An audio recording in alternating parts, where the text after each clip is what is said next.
आठवड्यापूर्वी जे आंदोलन वगैरे झालं त्या गोष्टीला मी एक डिटेल देतो की प्रशासनाने आता काय उपाययोजना केल्यात किंवा काय अडचणी आहेत आणि प्रोजेक्ट काय काय आहेत. बऱ्याच लोकांना आपण सांगत असतो हे झालं ते झालं, तर थोडस या माध्यमात हे करून मी तुम्हाला डिटेल देतो. सगळ्यात पहिला मी सांगतो की थेट पाईपलाईन आहे. थेट पाईपलाईन ही आपण 53 किलोमीटर मधनं आपण कामावाडी राजापूरच्या बॅक साईड मधनं पाणी आणलेलं आहे, कोल्हापूरमध्ये आलेलं आहे. थेट पाईपलाईन ही 26 गावातनं आलेली पाईपलाईन आहे. आणि असं आहे की थेट पाईपलाईनचं जे आहे पंप हाऊस मधनं आम्ही तिथे एक बीपीटी टँक उभा केलेला आहे. त्या बीपीटी टँक मध्ये पाणी जाते आणि बाय ग्रॅव्हिटी पाणी कोल्हापूरला येते. ही एक जमेची बाब आहे. बऱ्याच वेळा आपण बघत असाल की पाणी 2-3 वेळा लिफ्ट केलं जाते. जे ठाणेकर साहेब टेक्निकल आहेत, चव्हाण साहेब टेक्निकल आहे, सगळे आहेत, त्यांना माहित आहे, त्यांनी या प्रोजेक्टवर पण काम केलेलं आहे. कारण हे काय की आपल्याला एकदाच पंपाचा खर्च येतो. आता विषय असा राहतो की थेट पाईपलाईन मध्ये टोटल 4 पंप आहेत. 4 पंप की 3 पंप आहेत, ते 3 पंप वर्किंग आहेत आणि 1 पंप आहे तो स्टँड बाय आहे. ते चारही प्रत्येक पंपाची कॅपॅसिटी आहे ती 940 HP ची आहे. त्यामधनं आपल्याला 23 तास पाणी उपसा करणं हे गरजेचं होतं. अशी ही स्कीम डेव्हलप केली गेलेली होती. त्यामध्ये आता असा विषय झालेला होता की पंप 2 बंद पडले आणि 2 चालू झाले. जो पाण्याचा प्रॉब्लेम झालेला होता तो कशामुळे झाला हे पण सांगतो की आता मी जानेवारीपासून पण माहिती घेतली की थेट पाईपलाईन बंद का पडते.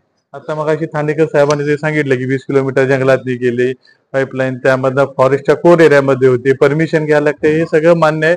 डिले व्हायला पण प्रोजेक्टला हेच कारण होतं की ह्या ज्या शेवटची जी परमिशन आलेली फॉरेस्टची 2021 ला मला परमिशन भेटली लाईन टाकायला आणि मग हा प्रोजेक्ट पुढे पुढे होत गेलेला होता. डिले झाला हे सगळं मान्य आहे. तर पाईपलाईन पूर्ण झाली. आता सध्या स्थितीला पाईपलाईन थेट पाईपलाईन मार्फत शहराच्या A, B आणि E वॉर्डला पूर्णपणे थेट पाईपलाईनला आहे. CD ला फक्त आपण थोडीशी मदत लागली तर बालिंग्याचा घेतो. CD ला पण सकाळपासून पाण्याचा वापर हा थेट पाईपलाईन मधूनच होतो. आता पूर्वी असं होतं की बऱ्याच जणांनी जे जुने काम केलेले आहेत लोकप्रतिनिधी महापालिकेत, त्यात असं होतं की AB वॉर्ड मधनं E वॉर्डला पाणी जायचं. आता थेट पाईपलाईन मधनं E वॉर्डला डायरेक्ट पाणी सप्लाय केलेला होता. AB ला डायरेक्ट लाईन आहे आणि बावड्याला एक वेगळी लाईन आहे, असा विषय आहे. त्यामुळे वेगवेगळ्या ठिकाणी वेगवेगळ्या सोर्सेसना पाणी गेल्यामुळे अनइंटरप्टेड पाणी हे जाऊ शकते. असा विषय होतो की थेट पाईपलाईन मध्ये आता जे मी सांगितलं तर जानेवारीपासून माझ्याकडे आता रेकॉर्ड आहे की 13 वेळा पाईपलाईन बंद पडली. पाईपलाईन 13 वेळा का बंद पडली तर सगळं कारण आहे की 4 वेळा असं झालं की आमचा एक वॉल चोरीला गेला, वॉलची नटं काढली गेलेली आहेत, वॉलमध्ये कचरा आला. ह्या आता पाण्यासाठी जर उन्हाळ्यात कोणीतरी टॅम्परिंग केलं आणि पाण्याचं वॉल काढून जर पाणी वापरासाठी घेतला तर हा महापालिकेचा दोष नाही, लोकल कोणीतरी केला असेल. 3-4 वेळा केले. मी 4 FIR आज पण पाहू शकता की मी राधानगरीत 4 FIR दाखल केलेल्या त्या गोष्टीवर. 3 वेळा असं झालेलं होतं की नवीन पाईपलाईन आहे, कुठं पक्षी अडकला, कुठं माकड अडकलं, कुठं झाड पडलं. कारण आपण म्हटलं तसं 10 किलोमीटर जंगलात न जाते, जरा जरी लाईनला झाड टच झालं की लाईन ट्रिप होती. लाईन ट्रिप झाली तर 30 किलोमीटर लाईनला ठीक आहे, आम्ही 3 आयसोलेटर्स बसवलेले परवा स्टार्ट करत असताना. ते 3 आयसोलेटर म्हणजे 10-10 किलोमीटरला एक बसवलेलं असते. MSCBच्या सबस्टेशनला गेलं तर मला फिडर वेळ लक्षात येते की ह्या 10 किलोमीटर मध्ये माझं काहीतरी प्रॉब्लेम झालाय. पोल आहे 13 मीटर हाईटवर. मला प्रत्येक पोलवर तुमचा कंडक्टर किंवा आयसोलेटर चेक करायला जातं की कुठं बंद पडले, कुठं जायले किंवा कुठं तुटले. यामध्ये हा थोडा वेळ जातो. जर हा प्रॉब्लेम बघायचा असला तर मला सगळी यंत्रणा ह्या 10-20 किलोमीटरला कुठेही बंद पडला असेल ती यंत्रणा लिहायला लागते. साहेब म्हटले तसं कॅनलच्या एरियामधनं गेलेला आहे, जंगल एरियामधनं गेलेला आहे. उन्हाळ्यात ठीक आहे मी फास्ट करू शकतो, कारण पावसाळ्यात जर पाऊस असला तर गाडी जाणं पण मुश्किल होत जाते, माणूस दुरुस्त करायला पण निसट होते. बऱ्याच वेळा अशा गोष्टी घडलेल्या आहेत की वरनं 2 वेळा माणूस पडला, नशिबानं कुठली जीवितहानी झाली नाही, कारण इंजर्ड झालेली पण लोक आहेत. हा एक विषय.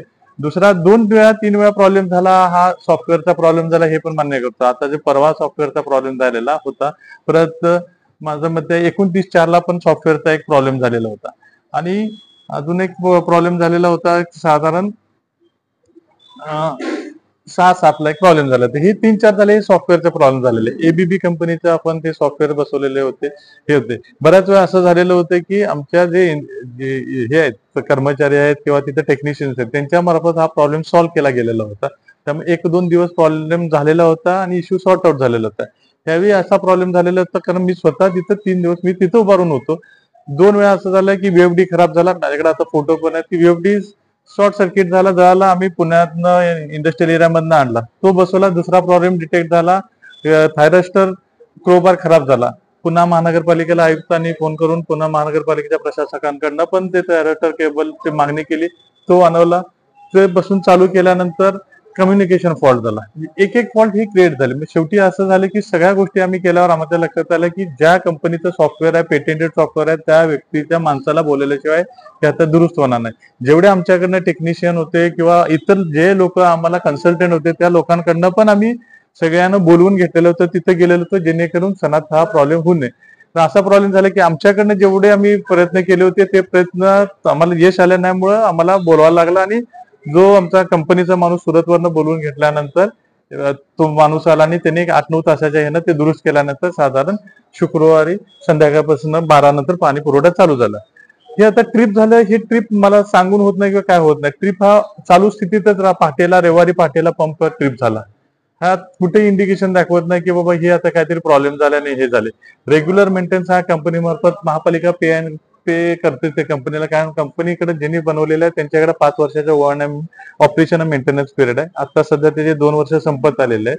त्याला दरवर्षी आम्ही ते पे पण करत होतो. त्यामुळे कंपनीने दुरुस्त करायची होती, कंपनीची जबाबदारी होती की दुरुस्त करायची होती.